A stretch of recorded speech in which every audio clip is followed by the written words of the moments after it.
Ahoy guys! Welcome back aboard good old Athena.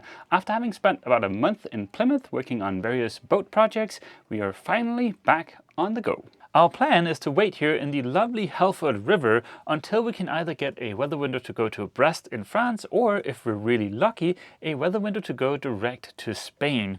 Now while we're waiting for that weather window, I've got some super spiffy blinds from Dometic.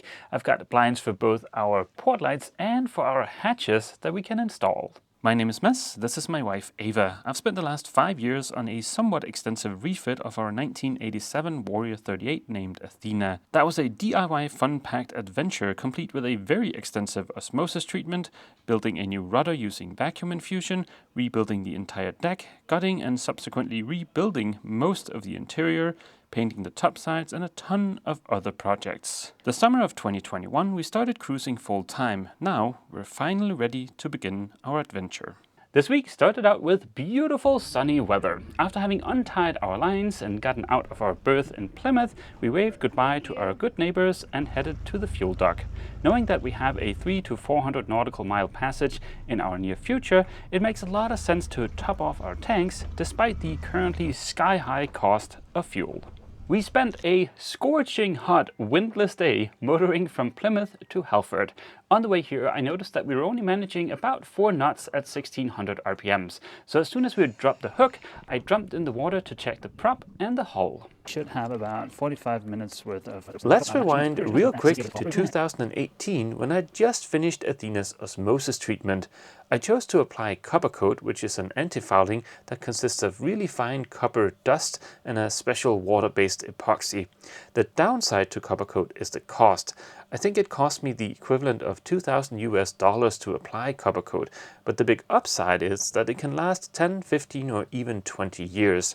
With copper coat you don't need to haul out every year or every other year to apply new bottom paint. My thinking was that the savings in not having to haul out would easily make up for the added cost of applying copper coat. I'll include a link for that video down in the description. I scrubbed the hull back in May, and just like back then, there was no real growth on the hull. There just seemed to be a little bit of loose slime that was easy to wipe off with one of 3M's grill cleaner pads. The prop did have a fair bit of barnacles growing on it, which I would imagine would not help our fuel efficiency or our speed. After a bit of scrubbing, both the prop and the hull started looking a lot better.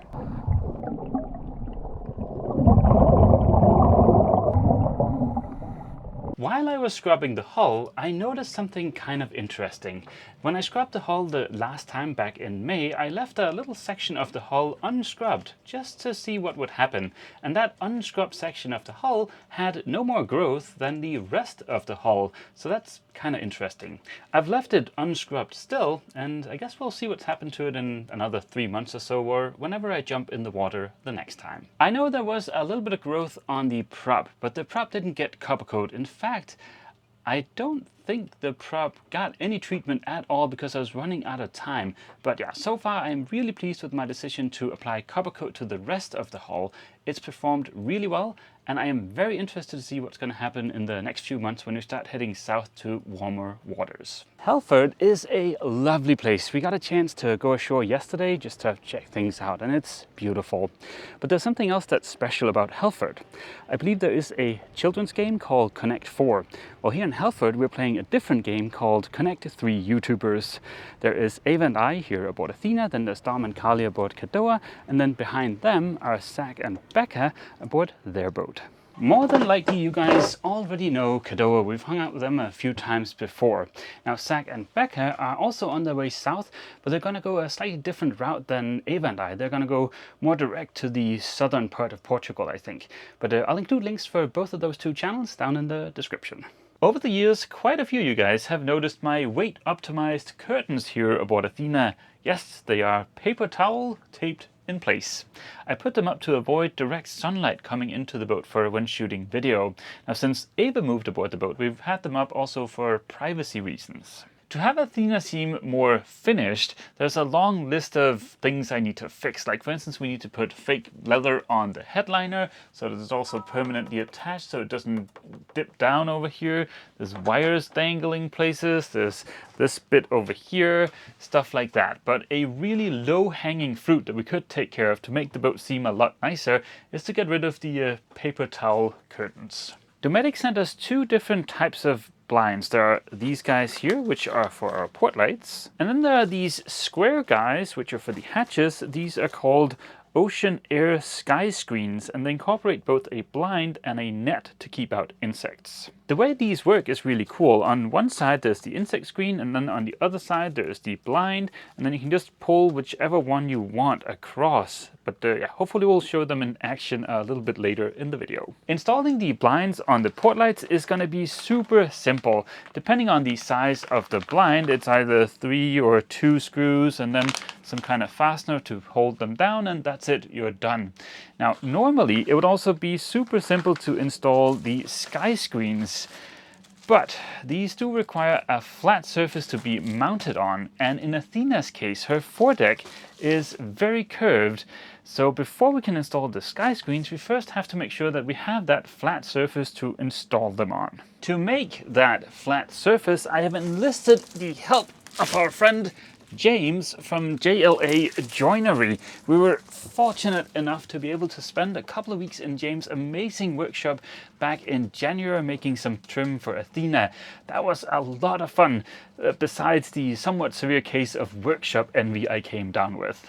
To make the frames, James machined some Iruku down to size based on some drawings I'd made. Knowing James, the frames are going to be precise down to a fraction of a millimeter. He then laid out the frames and used a waterproof expanding polyurethane glue to glue the frames together. Then after a light bit of glorious sanding, the frames were ready to ship. It seems like I might have skipped over one step in that description, and that was packaging up the frames, because it seems like James has really gone the extra mile in the packaging here.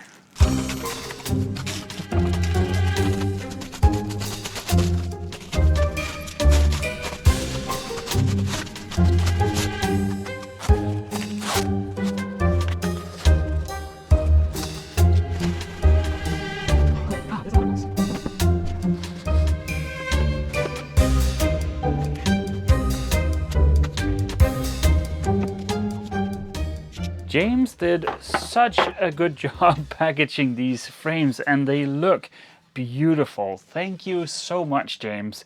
Now, unfortunately, due to probably some heavy-handed handling by the courier, the big frame did separate, but we can easily glue it back up. Just a light bit of sanding here and a little bit of epoxy, and then we'll leave that to cure until tomorrow. The plan is to screw and glue these frames to the bottom of the deck, and then that will provide us with that nice flat surface for mounting the Skyscreens. I think this is going to look nothing short of amazing, and here is that mechanism I was talking about earlier. See, blind or insect screen. That is pretty clever. We don't have a ton of room here inside of the boat for gluing up something as big as that frame. So why don't we go ahead and get the blinds here up before I glue the frame. Well, let's start with the smallest one, hoping that that is going to be the easiest one. And Dometic also included these little spacers for us.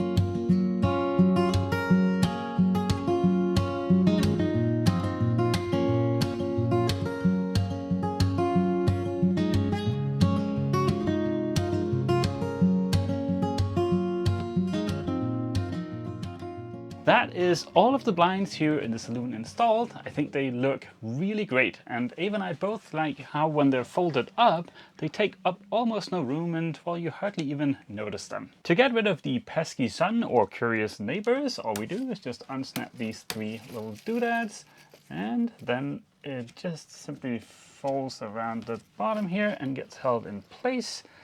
And yeah, that looks a lot better than the paper towel. I better get that frame glued up so we can continue Operation Skyscreen in the forward cabin tomorrow. The next morning I set to work fitting the wooden frames. I clamped the frames in place and tried to line them up with the hatches as best as possible. This was a frustrating and time-consuming endeavor. After double and triple checking, I finally took the plunge and cut the headliner to fit the frames. After having removed the old supports for the headliner and a bit of surface prep, the frames were a nice snug fit. I put new supports in for the headliner, and then it was just a matter of repeating the process for the other two hatches. Ta-da! We have 1, 2, and 3 new hatch frames. The frames are secured to the deck using some screws, and I've covered up those little screws with wooden bungs. Those are protruding out a little bit, so before we can put the skyscreens up, I'll just have to nip those off. The skyscreens came with this liner. This will cover up the gap between the wooden frame and the deck. That'll hide all of the nuts and bolts for the hatches, and I think that'll be a big visual improvement. And it's also why I was so adamant to try and get the wooden frames lined up relative to the hatches. There is a little manual included with the skyscreens, but they're going to be so easy to install, I don't even think we need this. In each of the 4 corners, there's one of these little covers here that we can just snap out of the way. Hiding inside of there is a little hole for a screw. I just need 12 relatively short screws. Aha! Yahtzee! It turns out I've got an entire little bag of these tiny screws here. They should be perfect. To get the height of the liner right, I think we'll have to trim this. I measured in there and it looks like we'll need about 9 centimeters, and this is 11, so we'll have to take a little bit off. On the skyscreen here, there's a little groove and there's a little thing that looks like it mates up with that, so let's give this a go.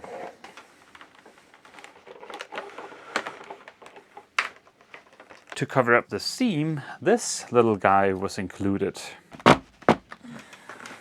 Let's see if she fits and how well I did on the alignment yesterday between the wooden frame and the hatch. Ta-da! That looks pretty dang spiffy. And just as a quick reminder, here is the before shot. As you can see, all of that stuff in there is now hidden by the liner. I haven't added the 4 screws yet, so right now the skyscreen is just being held in place by the liner, but it actually feels pretty secure. So this is the insect screen, and over here is the blind. I am super excited about having blinds and insect screens in here, but I'm also very excited about just having this area covered up. I think that looks a lot nicer. Of course, it wouldn't be a DIY boat project without some kind of unforeseen detour that's going to cause hours of extra work. The liner, which I've got a little piece of it here, sits in between the hatch and the deck, which is fine as long as there's room for the liner. Unfortunately, when I installed the hatch, I didn't get it completely centered, so there's plenty of room here. There is absolutely no room down in this corner. Here's a little bit of a different angle. As you can see, we are never going to get this liner shoved in there. The only thing I can do is to remove the hatch and trim a bit of this back. It's the same on both of the 2 remaining hatches. But what makes this really annoying is the fact that it is raining on and off, so sigh. In the depths of my despair over this unforeseen complication, our friend Mark in the yellow dinghy knocked on our hull and offered to give me a lesson on his super spiffy e-foil. I can honestly say this is the most non-sanding related fun I've had in years. I quickly progressed from failing clumsily at lower speeds to majestically failing at higher speeds. oh so much failing, but with lots of helpful tips from Mark, I was finally able to foil on my knees for a very short period of time. That was tons of fun, but fun is not gonna fix our hatch issue, so let's put up a tarp. With the tarp in place, I loosened the nuts on the bolts for the hatch and carefully pried it off the deck. The hatch was bedded using butyl tape, which is easily dissolved by white spirits. I cleaned the frame and made the necessary modification. I decided to double check and measure the height of the liner just in case it was different from the first hatch. Trimming the liner down is doable with a pair of scissors, although it is a little bit of a workout for the fingers. Snapping the liner in place does require a little bit of force, but it is a very rewarding process. And just like that, we now have 2 skyscreens in place. The third hatch was a little bit of a challenge just because of the size of it. The process was the exact same, but handling the frame is a little bit more difficult because of the size. With the help of Ava, I got the hatch smushed in place and secured with 4 screws. Ta-da! 3 skyscreens, and I think they look pretty dang spiffy. Yes, it was a little bit annoying having to spend all day yesterday removing those 2 hatches, modifying the opening and rebedding the hatches again. But yeah, that's not going to be the case for 99% of boats. And as you saw, the installation of the skyscreens after that was very straightforward. Like I mentioned, having that gap covered up just makes the whole forward cabin look a lot more finished. And now we have insect screens and blinds. The skyscreens really do go a very long way towards making the forward cabin feel more finished. And thank you so much to Dometic for sending us the skyscreens, and of course also the blinds out here for the saloon. I think all of it looks pretty dang spiffy. I've been checking the weather religiously, and it looks like next week we'll have a good weather window to go to France, or potentially even a weather window to go direct to Spain. I think we would both like to go direct to Spain, but there's a whole orca situation that's been going on for a few years. I won't bore you with the details now, but we'll get back to that in next week's video. So we hope to see all of you guys back here aboard Athena next week for yet more sailing fun. As always, feel free to leave a comment down below, and don't forget, if you've enjoyed this video, please remember to leave a like. See you!